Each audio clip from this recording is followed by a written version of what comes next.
What's up, guys? And welcome back to another episode here on CNR TV. I'm Kurt. I'm Josh. And today we're covering A Quiet Place 2. Oh, yes. It's the follow-up to the John Krasinski, the 2018 original from John Krasinski.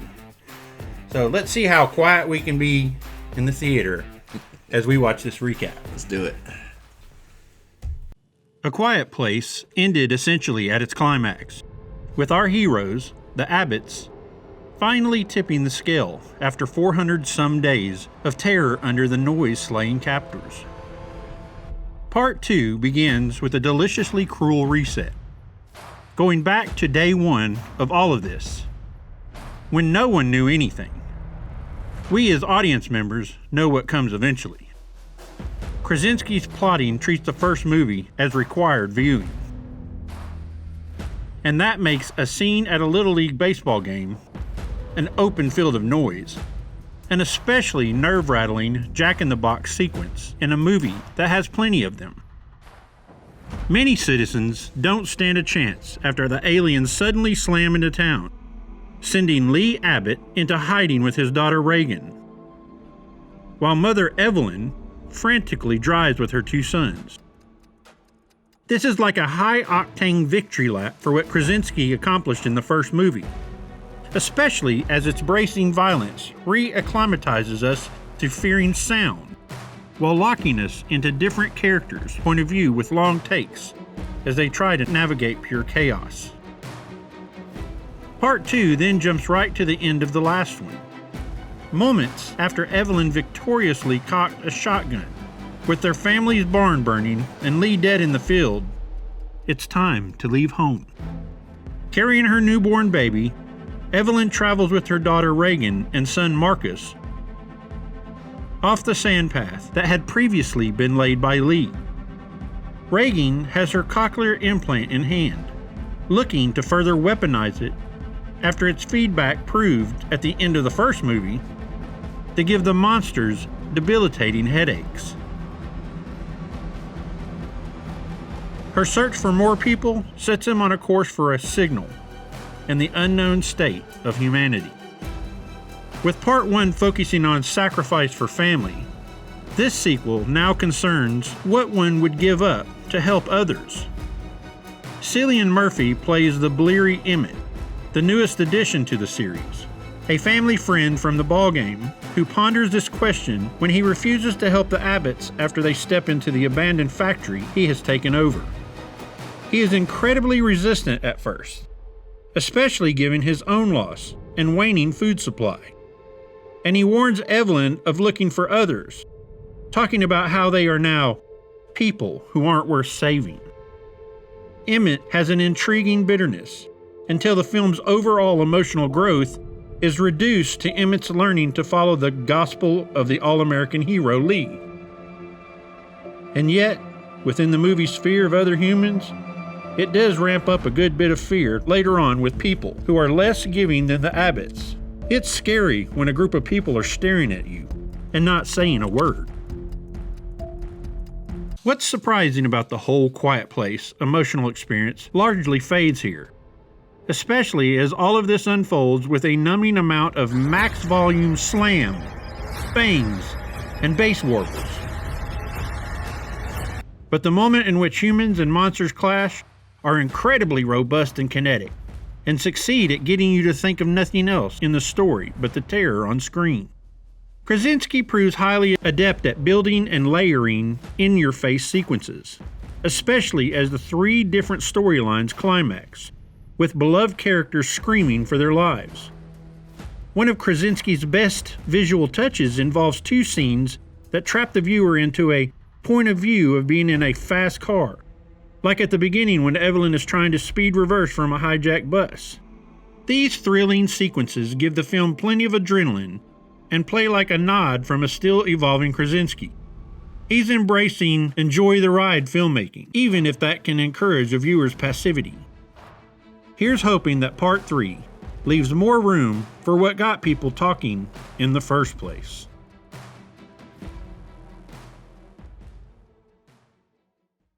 So what'd you think, man? I liked it. I liked it a lot. I kept thinking to myself, if I was not in the theater with people around me, I would have been flailing in anxiety. But I had to play cool, you know, and people around. Yeah, I think you and I touched on this a little bit yesterday when we were talking that it's doing the same thing for horror movies that the Blair Witch did. Yes. You know, like it's a new approach on using sound as a weapon to scare you. Yeah, there was a lot of that. Or the lack thereof sound. Yeah, that first third of the movie really went back and forth between the quiet of Reagan not being able to hear, and then all of a sudden everything happening around her. So that was interesting.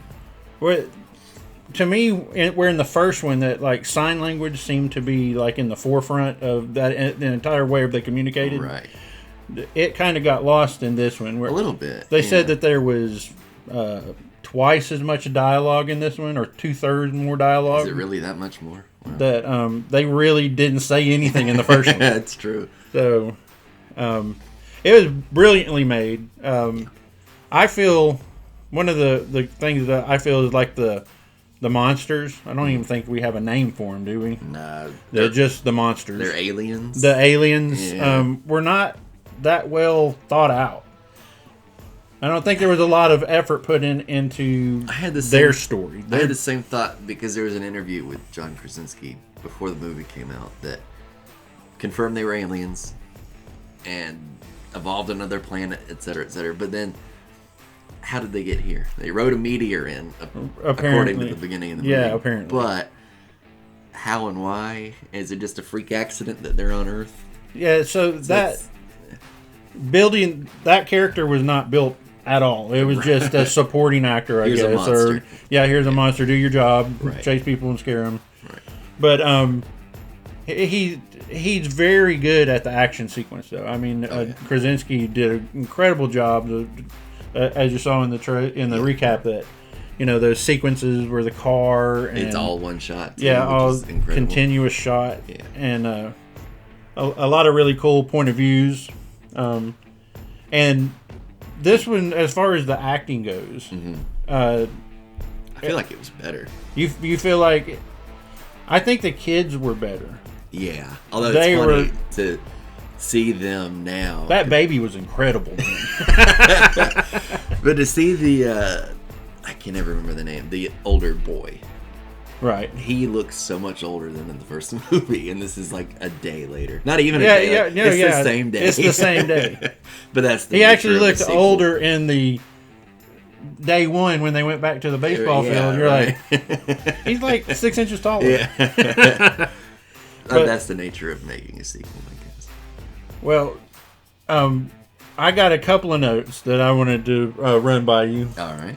Now, we already kind of touched on this, like the underdeveloped aliens, that feel like if they're going to move forward, that's an area where they can tell more of a story. Yeah. They've talked about a spinoff. A spinoff? Yeah.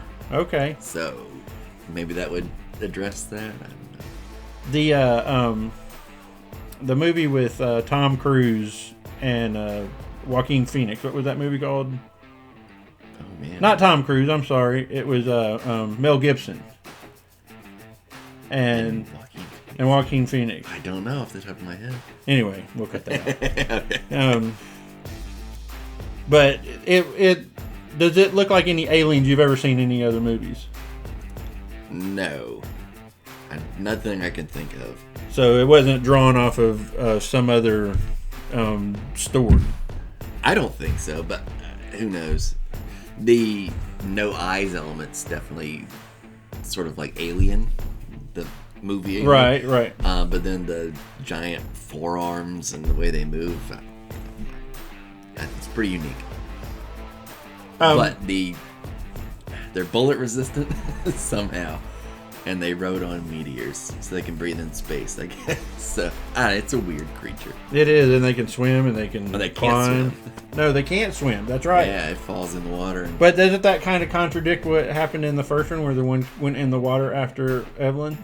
yeah. I guess that Yeah. wasn't super deep, but that's a great. It was swimming in that callback. water. Yeah, I forgot all about that. So this is where it breaks down a little bit for me. It was a great movie. I mean, I'm giving it high marks, but another point of it breaking down that I've seen a lot online is the ending of the first movie. She kills one, and then the camera pans up to the cameras, and you see two more coming at them. Right. And that's not addressed, but I feel like they do show it, because when Reagan goes back inside, the camera pans to dead aliens. But I don't remember the exact count. I feel like they might have shown 3. So what they're saying is they killed all 3 the of same them. way. The same way. They lured them in. Cochlear implant and right. Making it feedback. I feel like that's what I saw, because I noticed like they keep showing the aliens. Why? It's like implied like one's gonna move again or something, because the camera would stay on it. And then I realized, oh yeah, it's to show that they actually dealt with it. So going into that, I said, wouldn't shooting one of them draw more? Because they're sensitive to noise, right? But you never see that after they've had to. I guess they kind of showed that in the sequence where they were running through the factory's yard, and the boy steps on the bear trap. Oof. Oh, that was awful. Yeah. That was but I guess more were coming, so that's why they were running, because they killed the one. Right. So I think you even hear one. And that's scream or roar or whatever it is after they shoot them. Probably so. Yeah. So that, I guess that point isn't really. It wasn't well explained though in the movie. They act like if you make a noise, you're gonna have a rush of them coming. Right. And that doesn't really happen. And it's just kind of one and then another one later on. So they fear it in such a ramped up way, like noise, and we're gonna get slaughtered. But I guess one's enough to fuck everybody. Yeah, I mean, you saw what happened on the island. Yeah, that was just one. Yeah. The island thing. That's the other thing I wanted to point out. Okay, this world has a lot of islands on it, right? Yeah. There's a lot of hard to get to islands. A lot, yeah. So they're implying on this that this is a global catastrophe, right? Right. It's a global alien invasion that they came in on one meteor and were able to span the Earth. It was more than one, I think, because the first shot of the movie, the guy's watching the TV, and they say it was a bomb. And then they're at the baseball game. And then they see another. Oh, so maybe they weren't meteors. Maybe they were ships of some sort. Maybe, but multiple things. Right. So it was an alien invasion. I guess accidental. But still, all these people living out here on this island, making noise, building bonfires, laughing and giggling, and nothing ever happened to them. Right. Until our two characters get there and lead the other one. But how did that alien know how to steer the boat? I was going to ask you. Did the boat... Because it shows him jump on the boat when the other one drowns. Right. Did that boat just drift to the island? It makes absolutely no sense if you've ever been on a lake or a river or a body of water that you would just drift from one island to the next. Well, and how far away is the island? It doesn't really... Again, this falls all into we need a better story around the aliens, because you left a lot. They left a lot on the questions on that respect of the movie, that aspect of the movie. There's a lot of hand waving. It just happened that way. Don't worry about it. The other point I was going to make is those people that were on the docks went from fine to complete savages in like a day. I know. That was another point I meant to make, and this ties in. I didn't realize it had only been a year. Or a year and 100 days. That's no time at all. And these people went complete crazy. You know, that's we 474 3 days. months. 3 months and some change. Yeah. And they completely turned into like what is that? Anyways, it was crazy to me. I was like, man, in every catastrophe movie, the humans end up being the worst of the bad guys. Alien invasions, zombies, it doesn't matter. Other humans end up being the worst. I thought that's where they were going with the movie. After you meet, what's Cillian Murphy's character? What's his name? On the island? No, the Cillian Murphy guy. Oh, Ethan. Is it Ethan? Or Edward. Oh, whatever. His character said, "You don't know how everyone else is. You're not worth saving."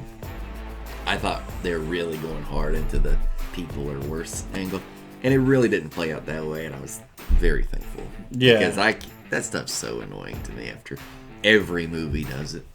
So they kind of kept it limited. There's some bad people out there, but then you immediately reverse, and it's like, oh, there's normal people. Oh, yeah. What is this paradise? Yeah. I think that might have been my favorite part of the movie. Also. And then here's my other thing. Is like Reagan has done all this, right? She went out, seeked out, him, and then went on to go find a boat, you know?